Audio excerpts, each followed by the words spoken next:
Should I be afraid of fat? Do I need more protein? Oh, I love carbs. I should eat them more often.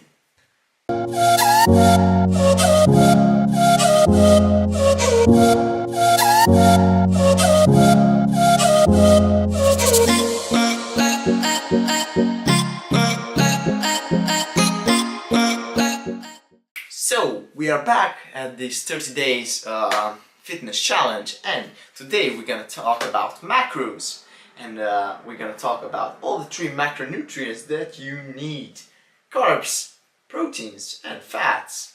So let's jump into it, and first we're gonna talk about carbs.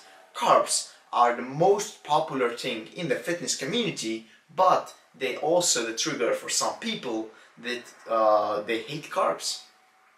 Honestly, most of the time when I want to lose weight, I'm avoiding carbs, and I will explain you in a future video in the diet tips how you can do that and don't feel sluggish. But for some people, you have to understand this: carbs are good, and I agree with that.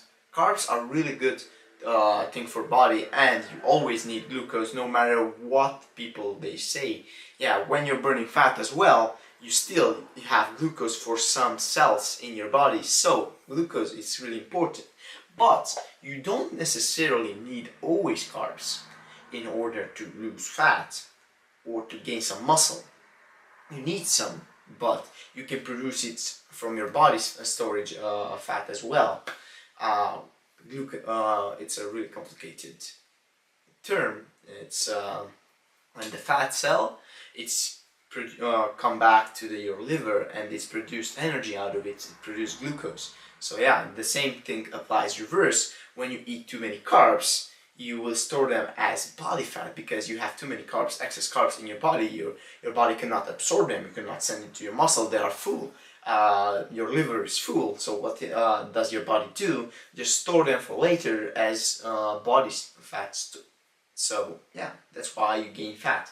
So most of the time, carbs are the natural source to gain weight and to gain fat. But carbs are two types. First of all, you have the low glycemic one and the slow digesting ones, which are like sweet potatoes, some starches and fibers. Like, you have to understand, if brown rice and stuff which have a higher rate of fiber, it means they are slowly digesting ones, which are really healthy. But oats as well. When you have high glycemic ones like fruits and white rice, regular potatoes, sugar and other things, then you have to understand this. They are really quickly absorbing, and they spike your insulin in a really high level, which means, yeah, after a workout they are really good because you spike your insulin. Opens the cells to swell, then you get some protein in it and they start to regenerate. That's a really good thing. But when you always pumping with fast digesting carbohydrates, that's not really good, in a matter of fact. So you have to keep in mind all of these things. Now you move on to the proteins. Proteins are multiple sources, and you all heard of whey protein, casein, and normal protein. And you have to understand, in order to grow and to maintain muscle, it's not just the protein in itself. You have protein is consisted by amino acids, and all of those amino acids are the most crucial thing when it comes down to build muscle and to lose some fat as well. So to preserve muscle as well, because when you have more muscle, you can burn more fat because you have a higher metabolic rate. So whey protein is a supplement. Everybody knows what it is. It's just a really quick digesting protein. So when you take it, it just goes straight to your muscle, and that's it. But don't overtake it, because your body has still amount that you can like absorb in a time frame. So if you eating, let's say at the meal, 200 grams of whey protein, it doesn't make sense, or 100 grams, even the same. It doesn't make sense to eat it. Then you have casein. Casein, you can find it as a powder, of course, or you can find it in a natural source, which is cottage cheese, which is a slow digesting protein, which is really good if you consume that before night, so you preserve muscle, and that's the best point of view, to have some casein powder, or just to eat some cottage cheese to preserve muscle during the night, so you keep your gains. Then you have like the regular protein sources, which are from meats, which they have protein, but there are different proteins which are absorbing a bit slower, because you have to break it, your organism has to break it down, the meat into, and vegetables and anything, in these macronutrients. So chicken, tuna, pork, beef, all of these, shrimps, seafood, they're high in proteins, and it's really good, and I prefer to have all of these because they are the natural source to have protein, and sometimes I supplement with some whey protein, but not that often. You have to understand this. Yeah, it's not as good to rely only on supplements. It's not good at all. Then we come down to the most important thing, which is people are afraid of. It's fat. And a matter of fact, fat is not bad. You have to understand first, and you change your mindset. Fat is not bad at all, because fat is the most crucial thing when it comes down to your health. From fat, you're making the most important hormones for your organism, like leptin, which controls your hunger level, and ghrelin as well. Then you have testosterone. It's made the same thing. It's made of, guess what? It's made of fat cells. Actually, cholesterol cells are precursor of testosterone.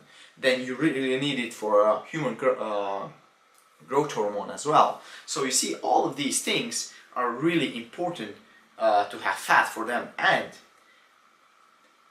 do you know where this fat phobia started? It's in the 1970s, when they had a study and they showed, oh, fat is bad for you, it's gonna cause heart diseases, so you have to stop it. Guess what happens actually?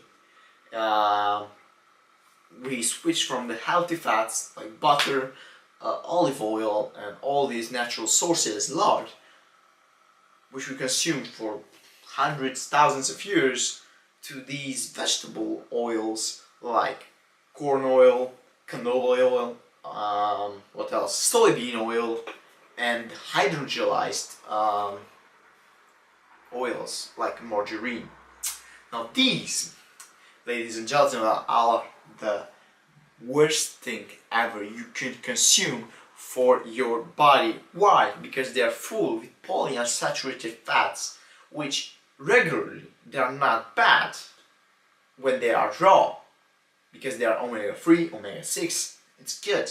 But when you're heating them, what cause is, because of their polyunsaturated, these fats are separated, and they are really harmful for your body, believe me. And you can just look up into all the studies that they are published. Monounsaturated fats, olive oil, really good as well for that is a really good fat for health. Then you have saturated fat, which is butter, lard. Those, ladies and gentlemen, are the safest for cooking. Why? Because all the carbon molecules in a fat cell of saturated, they are saturated, which means they cannot be broken down, which makes them the safest for heating.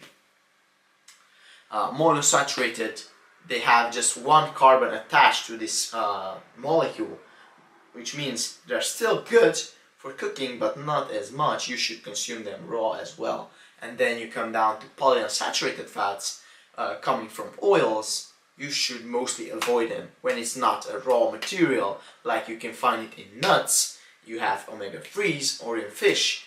You should avoid them. So that's all of the macronutrient science that I wanted to share with you guys today, and I hope you enjoyed it, and now you're more aware of all of these macronutrients and how do they affect your body. So with all of that, guys, see you at the next vlog.